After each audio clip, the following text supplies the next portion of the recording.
A magnitude 2.6 earthquake occurred. Sulawesi, Indonesia. 108 kilometers NW of Kendari, Indonesia, or 349 kilometers SA of Palu, Indonesia. On Thursday, the 10th of July 2025, at 2 hours 2 minutes and 22 seconds local time.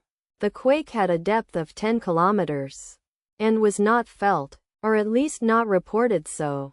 Data source from EMSC. Did you feel it? Let us pray. May the earthquake that occurred not affect our brothers and sisters there. May the earthquake not happen again. And may God protect everyone. Amen.